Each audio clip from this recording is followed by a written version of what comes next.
juvenile on here. Man. We are not. Wait, we gotta do the intro. Woo!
All right.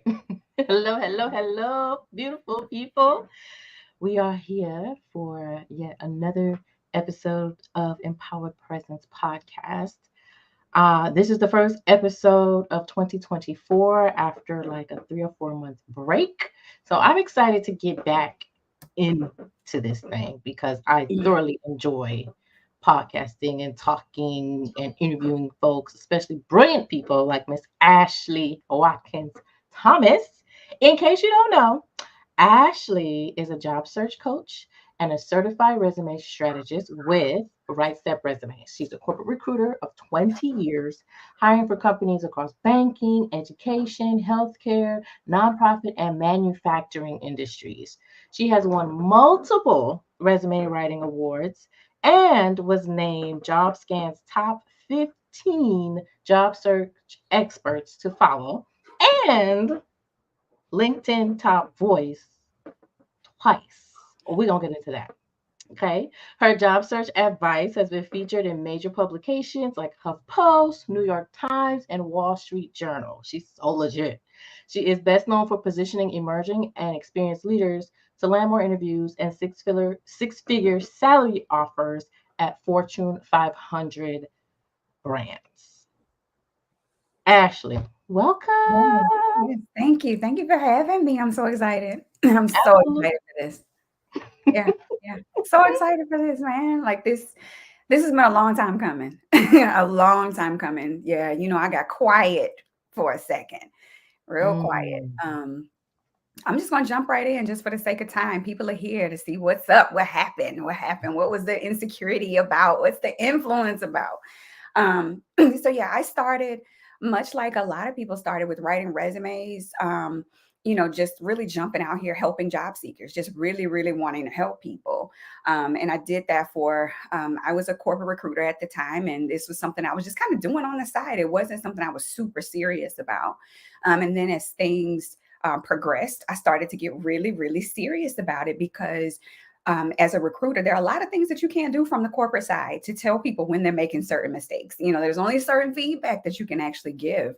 And so just me being an empath and, really being a candidate advocate, I needed to tell people more. Like, girl, stop chewing that gum in this interview.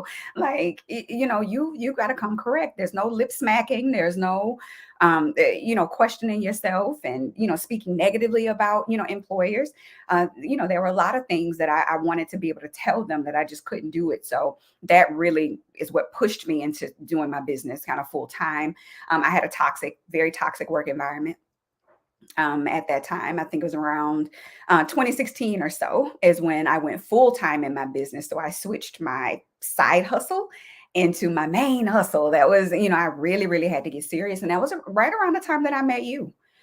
We were in a women's entrepreneurship group on Facebook, and there was a lot of everything and nothing going on at the same time. And so you were the first other Black resume writer that I had seen and could actually, say that's a real person, because I've seen your posts. I had started, kind of stalking you on social media and like, who is this girl? Like, man, what is up? Like, where are the Black people hiding? And so I reached out and I remember, saying like, girl, I think you got your stuff together. Like, I need you to help me, mentor me. Like, I want to learn everything I want to learn from you. Are you willing to teach me? So a lot of people approach that situation more so as competition. Like, I can't, let me watch her, let me copy her, let me whatever. But I really wanted to know, how do you know how to write resumes as well? How are you helping people, get these $15,000 increases and everything? I mean, I was doing a little bit of it, but just not to that level. I'm like, you're speaking?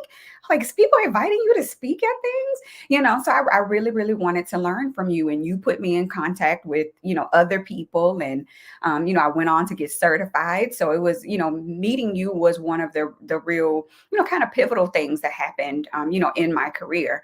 And, we've watched each other blossom and grow and pivot and all those things. But like I said, I went the full-time route, which you had done that already. So I needed your support, kind of like, what do I do now? I don't know. This is all my stuff. I get to wake up, on my own, and it's just me. I don't have anybody to say, hey, I need to escalate this to my manager. I was the manager, so that was new for me. And it was a challenging time, but it was fun. And I really got my groove. And so that was in 2019 when I got LinkedIn Top Voice. I think it was for the job search, and they had different segments of Top Voice, at that point. I think they do Top Voice a little bit differently now. They have two different little segments, whatever. Hey, Ingrid, I see people are popping in the chat. I talk back, so say what you need to say to me. I do answer back. But yeah, where was I going with this? Yeah, so the LinkedIn Top Voice and then Job Scan, I had met them through an organization that I was a part of at that point. And so I end up on their list of people to follow. So, things were booming. I was getting ready to maybe submit my resumes for some awards and everything. And then COVID happened. So, the pandemic, the world kind of blew up. And then a lot of racial things were going on with, just in the US, it was what the George Floyd was like the big one that really hit. I think that was maybe June 2020 or so. And that year was just a wacky year for just job searchers, job seekers, for career coaches, for resume writers, everything. And so that's when everything was really starting to, like, all right, I can relax because I've built my audience. I've done the grunt work. I have the following on social media. I've been speaking. I've, had these media features. And I guess you can say right around 2021, I started to get sick. I started to get really, really sick. And it was a thing where, like, and it was stomach, y'all. Don't think I was, it wasn't cancer and, anything. It was pretty serious. Yeah, I was hanging on by a thread, but, I was really sick and I still was trying to keep everything up with work. And thank goodness for organizations like the Society of Elite Resume Writers. Shout out to the SCRWC. So yeah, through that organization, I found a lot of referral contacts. So I was able to still take care of my clients. And, by pushing them over to like, hey, there's a great resume writer that focuses in this area. She would be able to help you, or he would be able to help you. And that's kind of when the insecurity started to creep in, because I couldn't show up and I felt kind of left behind, because I was seeing people who maybe I had coached and mentored and, and that kind of thing. They were doing things that I wanted to do or that I knew I could do, but just sometimes getting out of bed was just, it was hard. It was hard. And sometimes I would wake up because I was in a lot of pain, a lot of GI pain. And every morning I would get up and I'm like, damn, I got to do this over again. Like, I got to sit through this pain again, so it was more like I couldn't get up. And it just became a thing where, like, I just kind of disappeared into the, where I don't like to announce. Thank you, Ingrid. I don't really like to announce when, like, hey, I'm leaving Facebook, I'm leaving LinkedIn, I'm going on hiatus. I feel like a lot of times people are like, girl, nobody care. You And so I really thought, like, nobody cares. Nobody cares that you're, away. And who cares that you're sick? Like, people still need jobs. People still, they need interview coaching. They need all of these things. And I just couldn't show up. And then that's when I started to, just any little bitty thing would tick me off. Like it could be a new client complaining about something. It could be somebody trolling on social media. It could be anything, and it would just set me off. And and I would go into this thing of like, maybe I don't know what I'm talking about. Maybe people don't care. Like nobody cares about this resume award. Like outside of us in the community, in the resume writing community, who cares about all of this? Meanwhile, I have people who kind of came up after me, like, girl, I wish I could do XYZ like you or whatever. And I'm like, what? Do you know how bad I'm struggling right now? So it was just, it was a really, really hard time. And I think, too, that was around the time I started dating my husband. So I had gotten engaged in 2021. And then, so that was a bright side, to it still, sick, but I would have bouts where I would be fine and working. But I think the most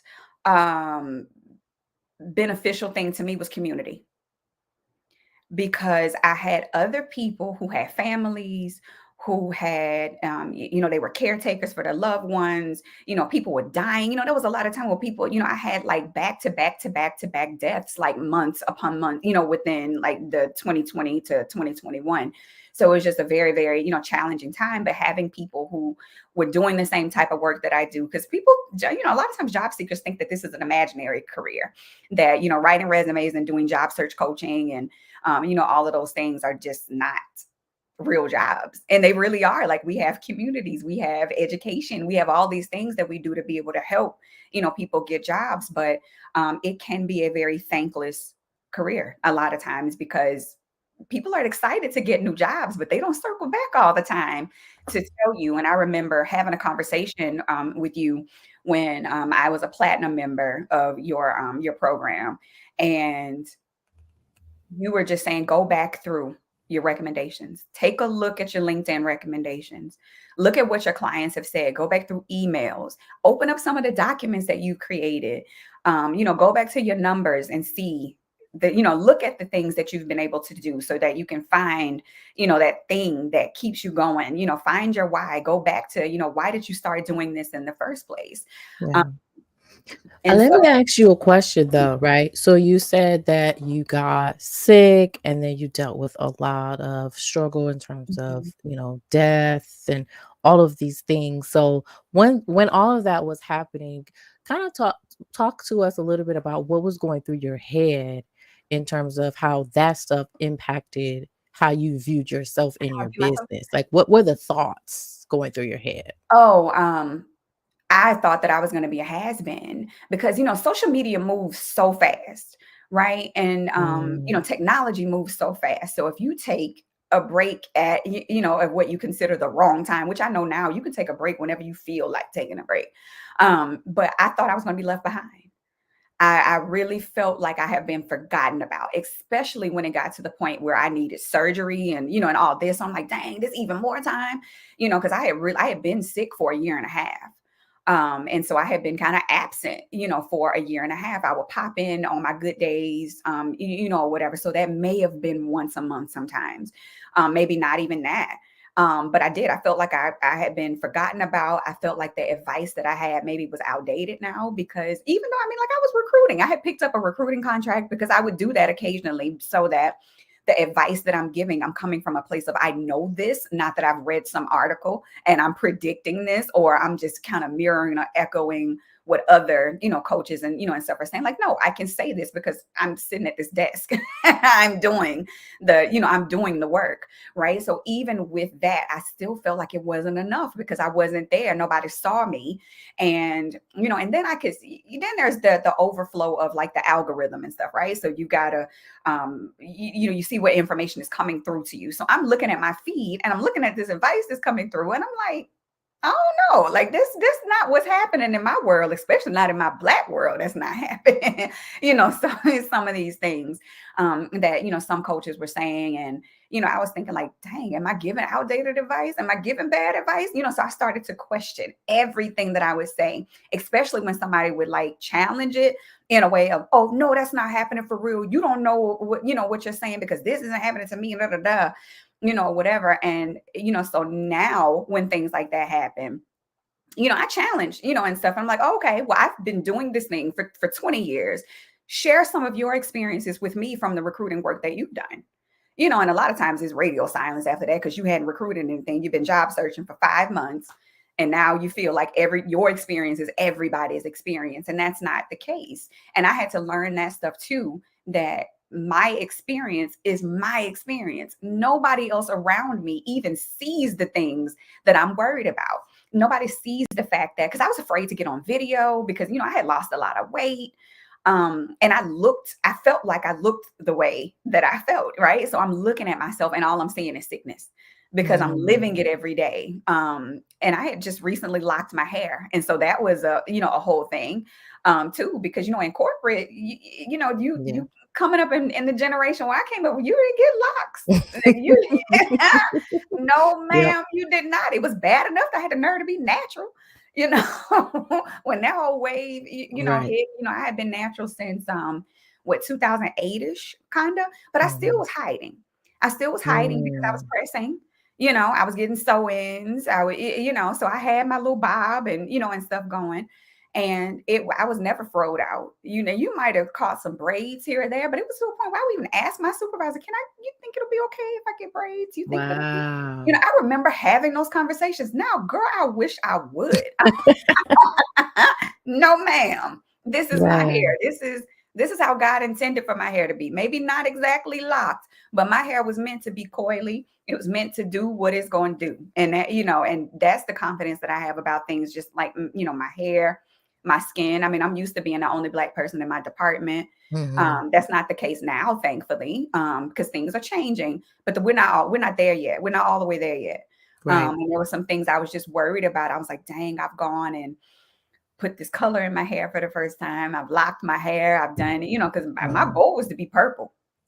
That was, that's what I went for. It just didn't take. And I ended up with whatever this bronzy kind of thing, is. And I liked it. So I kept it. But just being locked was something. I think that gave me a lot of confidence too, because where I started from that thick, it was like my thick natural, loose natural to, Mhm. to locking. And especially after being sick, my hair wasn't as thick anymore. My Mhm. skin didn't look the way that I wanted it to look. I did not want to show up because I felt like people would see through me trying to be this upbeat and whatever. Like people were like, something's going on. I just felt really Yeah. seen and exposed and raw. And I had never felt that way before because I went into this industry being real corporate. Oh man. I look back at some of those posts, I'm like, girl, what are you talking about? Like nobody you see my post and then my posts are all, you have to do this, da, da, da, da. And then you get on the phone with me and Mm. you're hearing trap Yeah. music in the background, and whatever. It's like, okay, these are two different people. But when my clients started to say, I'm so glad I picked you because I feel like I can just and just be myself. I can just say what I need to say. Yes. So usually now when I get on a console with somebody, I cut them off completely when they start interviewing. I'm like, baby, Yeah. this is not an interview. You're not interviewing. I'm on your side. This just be real with me because when you're real and raw with me, I can help you in the way that I need to help you best. Not you showing up as this person who's got it all together. And then now all of a sudden, this is not the real situation. You're not telling me that you're dealing with racial issues at work. You're not telling me that you're dealing with women versus men issues at work. Tell me the truth.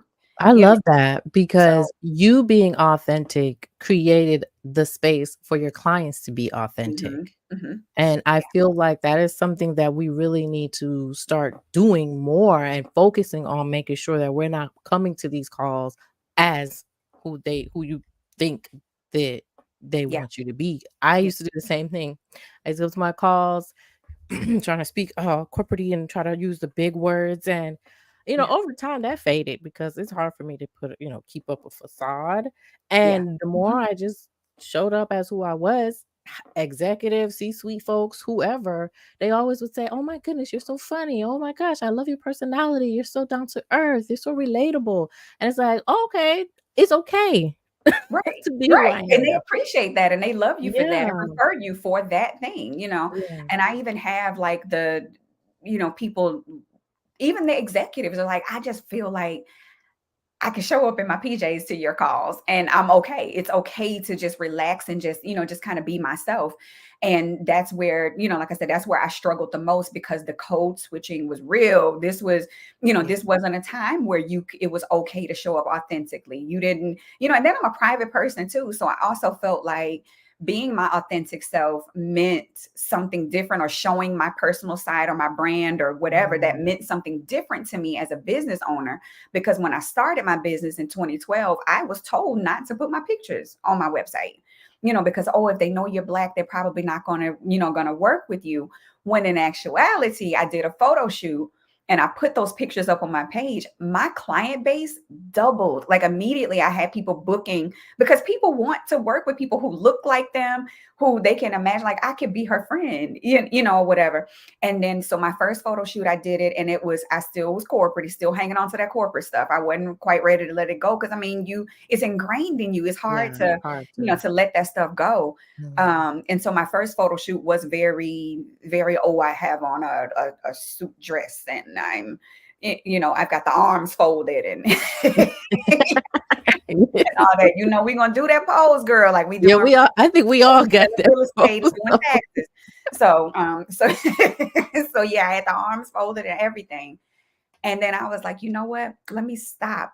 Because when I show up to career fairs, when I show up to these expos, I have on jeans and a blazer. Like, that's the best you're gonna get out of me, because I wear jeans all the time. I don't really wear dresses. I probably can count on, well, my husband now, he likes dresses, so I have a little bit more dresses. But I mean, I was a tomboy. I didn't wear dresses. I wear heels now. I always wore heels. That was, part of behind my brand, and and everything. But I just showing up the way that I wanted to show up, it helped me. I guess for me, it helped me be more believable with my clients. And so when I finally started to tell my clients that I was sick, because I wasn't even doing that. I was just like, hey, but I don't have the bandwidth right now. I'm, going to refer you to Mm. such and such. She's going to take care of you.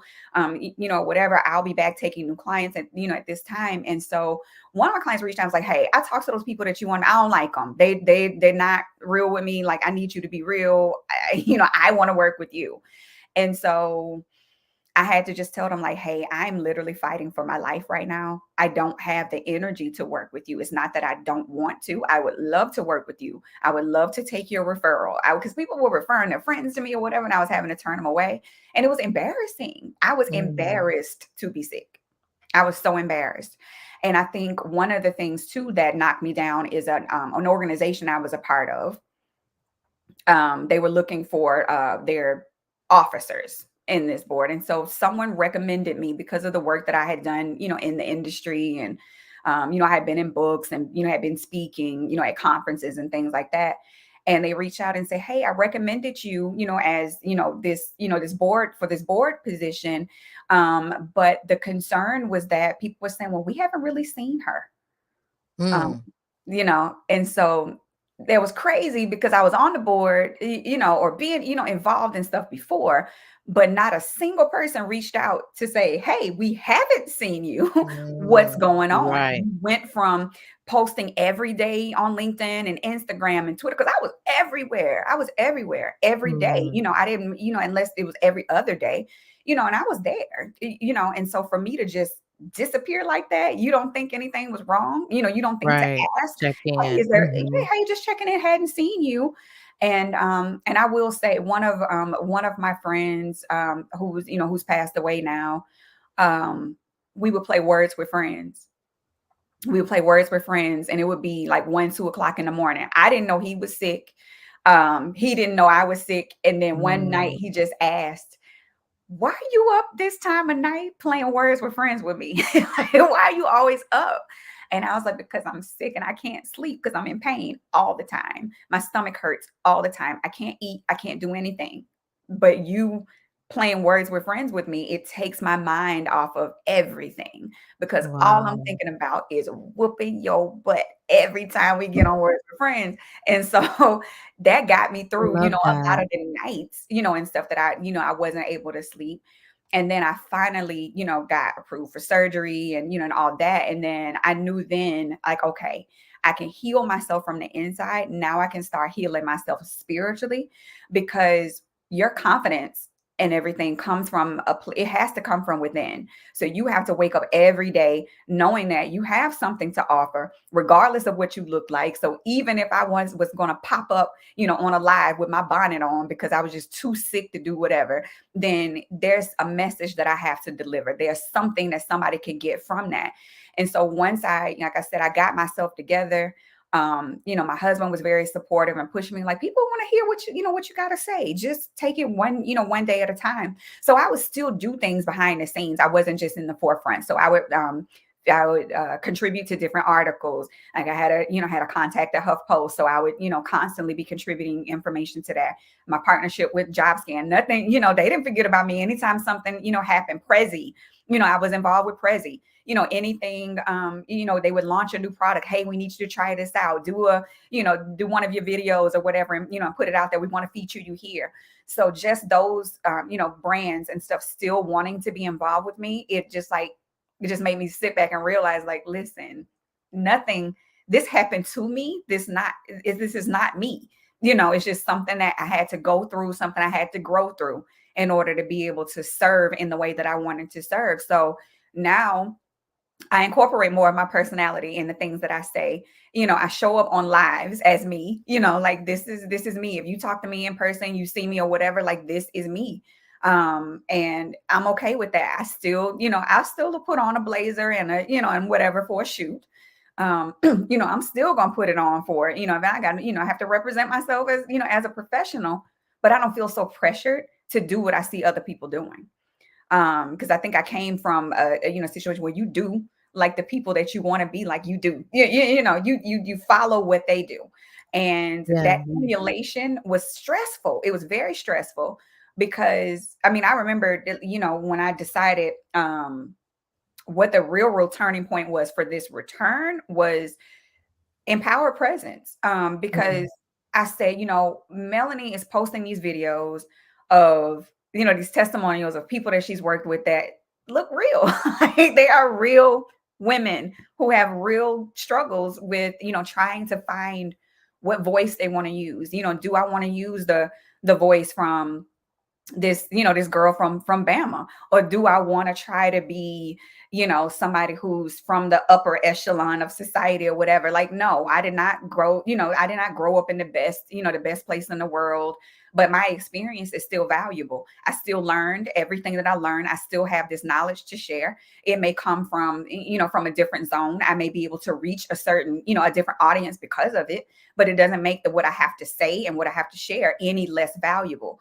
So empowered presence really made me just kind of feel um, okay with just being who I am right at this moment and not having to have any extra whatever. Yeah, I got the certifications. Yeah, I've been featured. Yeah, I've won the awards. I've done all those things, but it doesn't mean anything if I can't take that and then still be myself and show up. The showing up is like really 50% of it all. Just showing up, do it anyway. You're tired, do it anyway. You're not feeling so well, find a way to find it in you to to do more, to just show up in a way that doesn't exhaust you, because pretending and posing and all of that is exhausting. And I just, like I said, I just got too sick for it.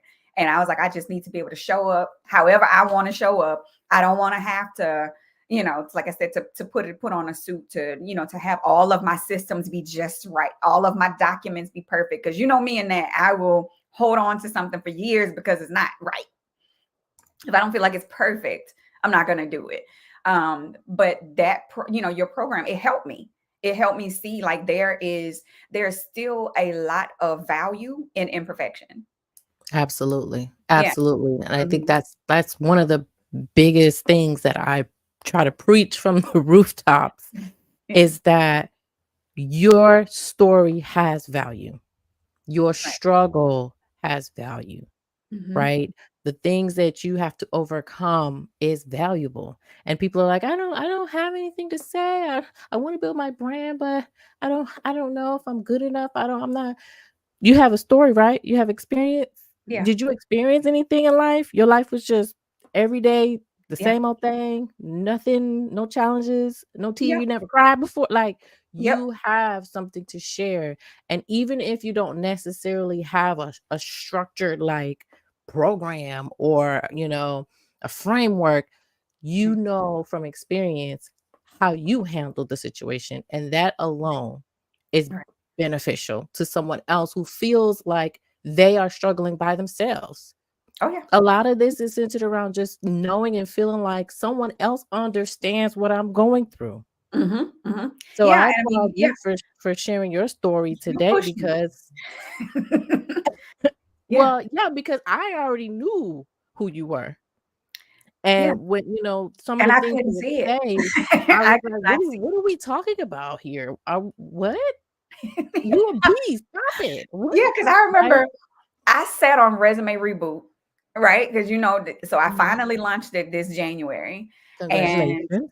just a couple weeks ago, and I sat on this program for years, and and I would add to it, and I would go back and look, but I was like, no, it's just not perfect because I don't have a system where I don't have a platform. I don't, and I was like, what if people just don't think that I know what I'm talking about because I've been missing, for a minute.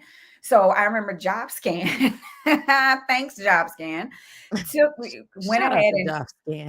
listen, JobScan been ride or die with me since 2016. You hear me? It doesn't matter how sick I get. JobScan, hey, you want to be featured in the or whatever. So I'm so appreciative of that relationship. So JobScan sent me a message about doing they were doing like a job seeker summit, type thing.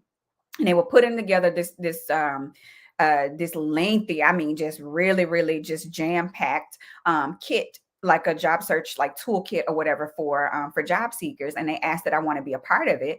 And then also asked me to speak. And so they named me because I had been still, contributing information this whole, through their whole hiatus. And they made me the 2023 person to follow. And I'm like, wait, I don't have no content. I've been out here posting. What you mean? So, They so must that they was said they named you to follow, and you ain't yes. had no con you I was wasn't like, what posted. you what So you the following? following what? Yeah, so I was done. So that sent the whole thing. So that was when I had first started your program. And I was like, Melody, like, what do I do? And then she was like, just you've done something. Talk about yourself that you've done. So I really had to sit back and take inventory of the things that I had done like in 2022, because it was based on the work that you had done in 2022. So, so during that time I had gotten 4 of my resumes published in a resume book, Modernize Your Resume. Um, Shout out to Louise Kurzmark and was Wendy Enelo. Man, Mhm. that was one of the first books that I bought when I first started resume writing. I would go through there and look at names, and I was like, "Oh wow, this is a great resume writer. This is oh, this is a coach." Like and then I would kind of look people up on LinkedIn, and I'm like, "Oh, she's black. Oh, she's pretty. Oh," I'm like, these people look like people I could talk to. And I'm like, I'm gonna be in this book, and I was like, I want one of my resumes in this book. And man, I went ahead and submitted the resumes, and I wasn't going to do it because, like I said, it was a lot of stuff that's just going on during that Oh, time. And you I was was like, gonna I'm not do going to it. submit these resumes. Oh, you was I gonna do it. submitted those resumes, and they picked 3 of them to be in the book. So now my resumes are in the book that I would look at and be like, dang, what if that was me? So now I'm in that book. And then, I got picked up for another resume book. And then I actually, so Tories rolled around, and we had been talking about me winning Mhm. a Tory because that's the toast of the resume writing Resume industry. industry. Yeah, one of the most coveted resume awards. And I see all these resumes and stuff, and I was like, I can do that. Like, I write good resumes. I know I do. But I was like, I don't know. I don't have anything to do. I don't have any time. I'm out of time. And my husband was like, girl, you don't have 2 resumes, at least 2 that you can just throw together real quick and put submit it. You never know. And I had one of my favorite resumes, and I submitted it along with some, with some others.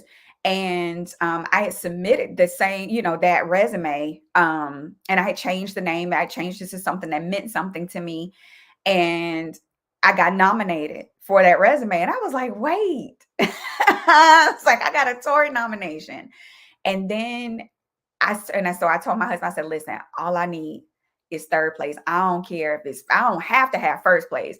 I just need to be in that number. Just, Yeah. I was happy Yeah. enough for for the nomination, but to see my name be announced as a winner on a year where I felt like I lost Mm. so much, because my client base went down to zero because I couldn't do anything. Right. Right. And so, like I said, that's where those internal thoughts of like, girl, you're not good enough no more. You lost it. You missed the wave. You should have stayed on, on whatever. And, so I won the Tory that year. And then, just some other things were happening too. So when JobScan did that little list, so I went ahead and posted everything. I was like, okay, y'all, I got married. I did all these things. This is what I've been doing, this whole time, and the thing about it, people were just like, welcome back. Right. I was like, what? Yeah. So, I mean, not that you hadn't told me, because you did. And like I said, part of that program was just getting really raw and Yeah. really just real with, with who it is that you are, and just not being ashamed of things that happen to you.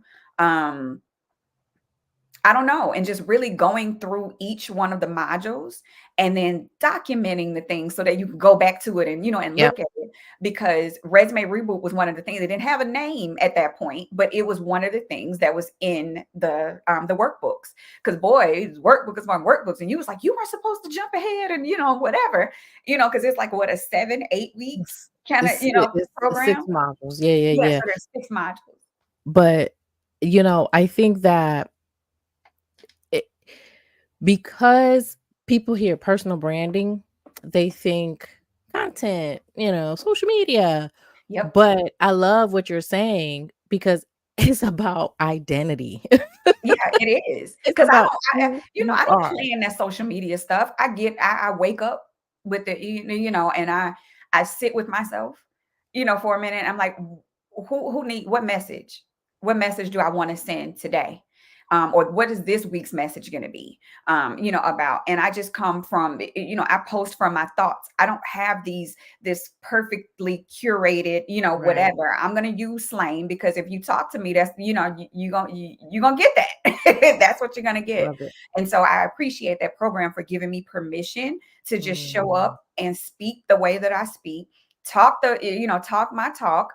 If I want to come from a cocky place, I can. If I want to come from a silly place, I can, because anybody that gets to know me as, just outside of, even in my work life, I mean, I'm a clown. I'm going to make it laugh, make you laugh, or just find something funny about everything.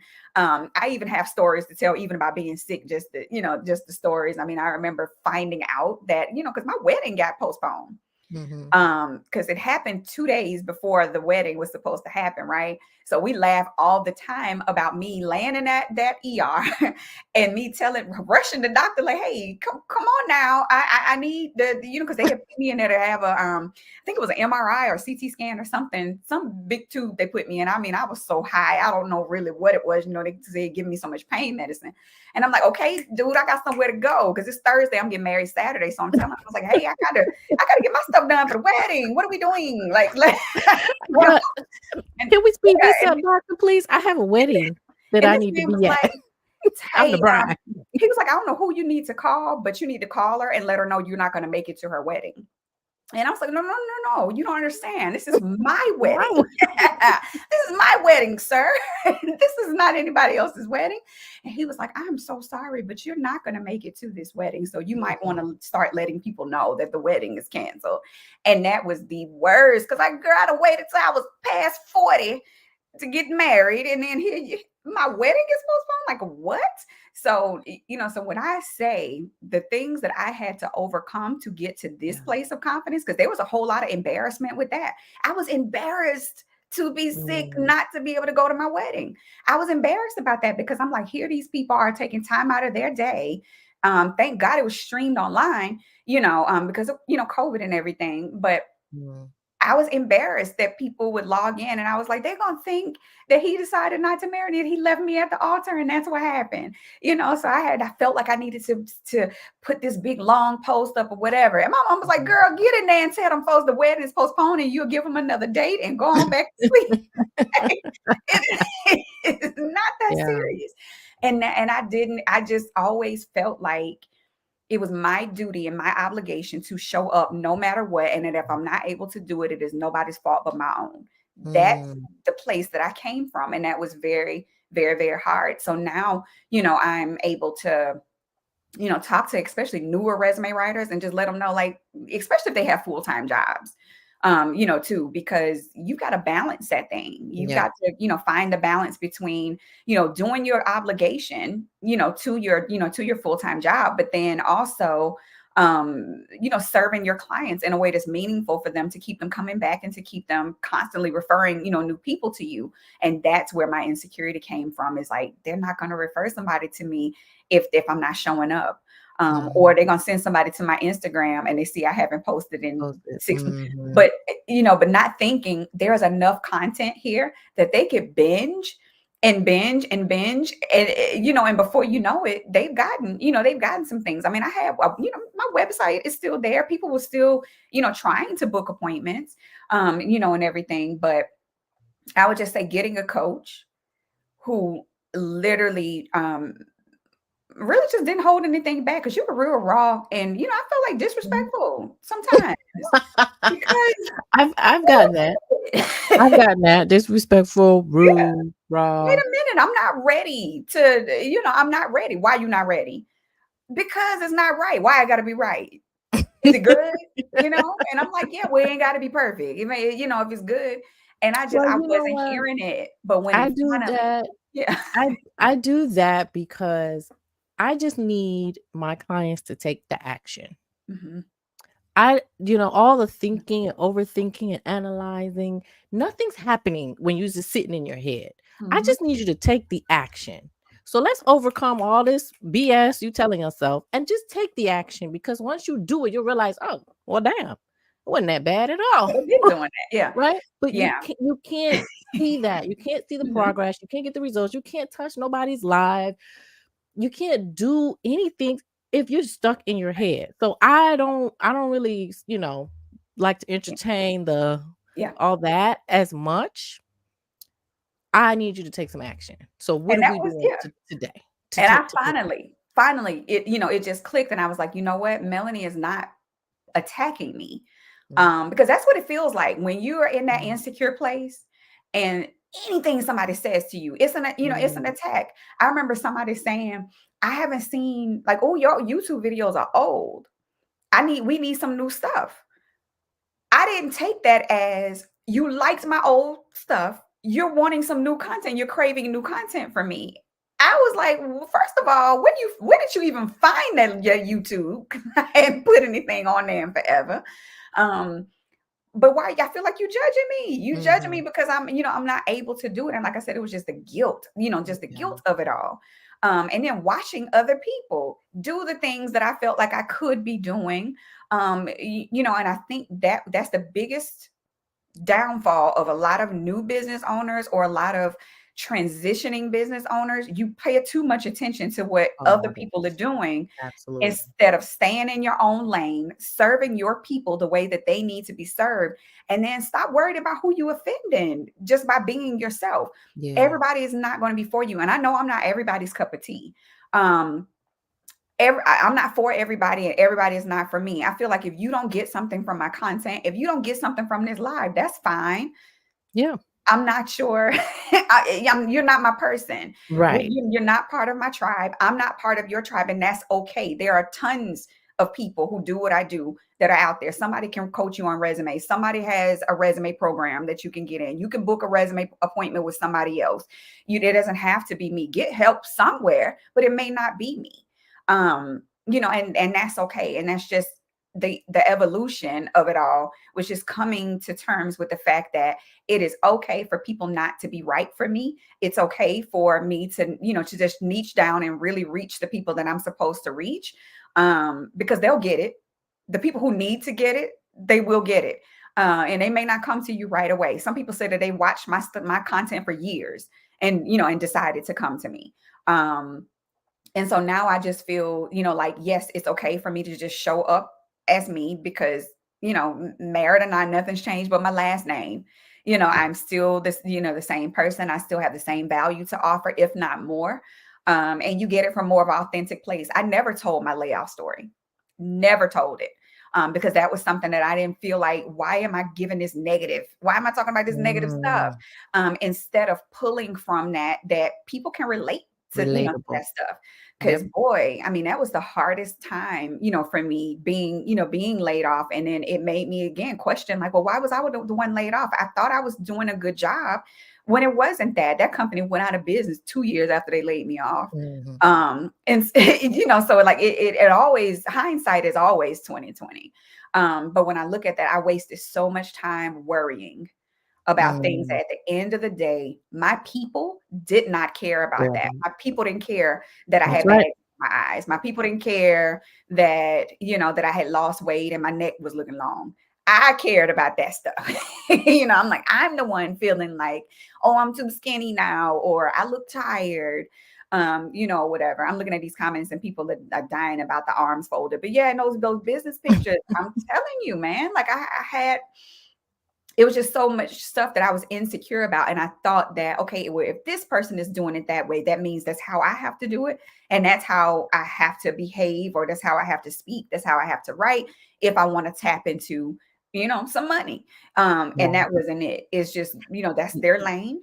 Let Yeah. me do things my way. It's funny you say that. I had another client that was in the program, and she was saying when it was time for her to do her branding shoot, she knew exactly what she wanted. And the photographer was like, "Oh, this is easy. We know exactly. We got to focus. We're good." And she said, it was something about knowing who she was and going through the program and getting that clarity that gave her the confidence to show up and not give a damn what everybody else had to say. That photographer couldn't suggest nothing to her. Yeah. You know, he was like, "Well, what if no, no, no, that doesn't align with what I'm trying to," right? Yeah. And knowing that it's something about that knowing that really helps you to move forward because that confidence is priceless. Yeah. And Once you not to know say and you that I can don't back shut it up. out the noise, Yeah. and focus on who you are being, Mhm. priceless. Yeah, it definitely is. But like I said, I wouldn't trade empowered presence for anything, because that helped me kind of map out where I wanted to serve. Because I remember filling out one workbook, and I remember I called you and I was like, "Hey, I know this not my week, but because we had to schedule calls or whatever." And I was like, "Hey, I know it's not my week, but I don't want to do this." I remember. This is not where I want to serve. And so that's when I realized that, not that I don't want to ever write. That's not the thing. But I feel like the writing of the resumes wasn't enough for me. It wasn't Mhm. enough. I need to coach. I need to breathe life into these people. I need to give them the job search plans that they need to move forward to go and be great and make the type of money that they need to make.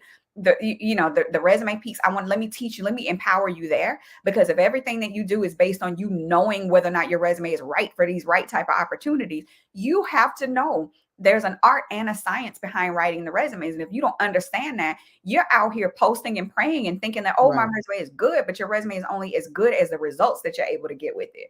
And so really kind of digging down, into the method behind writing resumes, that helped me get the resume reboot course out there, to put it out there so people can see my strategy for writing resumes and everything. But I would encourage anybody who is kind of on the fence and struggling, to find their place.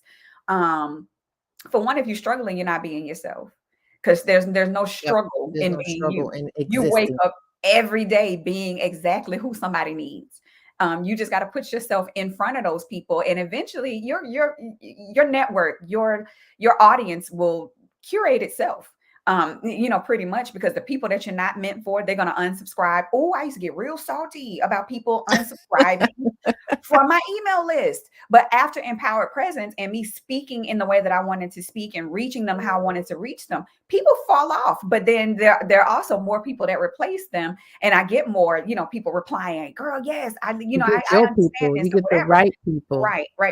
So, my people actually, will show up. My LinkedIn looks a lot different. My comments look a lot different, because now it's more relatable. People can relate to the fact that, I sat in my car in the morning crying. I used to put my makeup on in the car when I got to work, because I would cry all the way to work. And before you know it, I got mascara all Mhm. down my face and, whatever, because I hated that job. And people can relate to that kind of stuff. It's not the good things, but people relate to the ugly, the untold, and when Yeah. you're able to tell that story, you can reach people so much more authentically. And when I know somebody gets it, they understand, because you went through the same code switching that I did Mm. in the resume writing industry. Yep. Oh yeah. And so that's what made me gravitate towards you, because I felt like you got it. You could understand what I meant when I said certain things. And that made me so eager, to work with you, on that, because it was just a whole transition. So I wouldn't say this is the new me. This is just the real me. This is just, just what it is. And and after hiding, for so long, like, I just feel so light when I get up now to post on social media. It is what it is. Because I don't think about, well, what they're going to think if I say, I don't care what they think. Just, I'm going to say what I got to say. And, like, I had something with a typo in it the other day, and a dude reached out to me and said, hey, you made a mistake here. And there's, it's not a biggie. It's just one thing, whatever. And we laughed about it. And I made the change or whatever. And we've been networking. We've been talking about things, and I typically don't do that. I hadn't done it in a while, and it was refreshing to do that. But just showing up as me and laughing about something that I'm, messed up on, and didn't get defensive and whatever, because just edit the typo. It's gonna get to so many different people who are not gonna see it. And if somebody doesn't work with me because of one typo, all right, cool, Right, whatever. right, right, right. So Well, I thank love that. You're welcome. And you. thank you for allowing me to help you and trusting me to nudge you to where I know you could be, because Yeah. this is only the beginning. Oh yeah. Oh yeah. There's more to come. Resume Only the review beginning. and Yeah. the showing up and stuff like that's just the beginning. Yeah. You are absolutely right.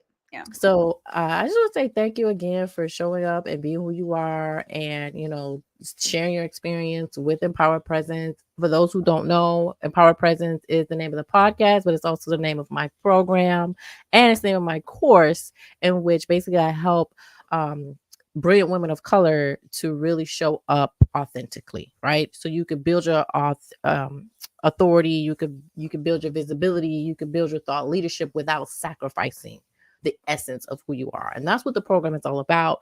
Again, when you think personal branding, I know you should go straight to content, content pillars and logos and aesthetics and fonts, but like it's way, way deeper than that. So I appreciate you for being the embodiment of what Empower Presence is about. It's about literally showing up as who you are with the power that you yield inside. We Yeah. all have it.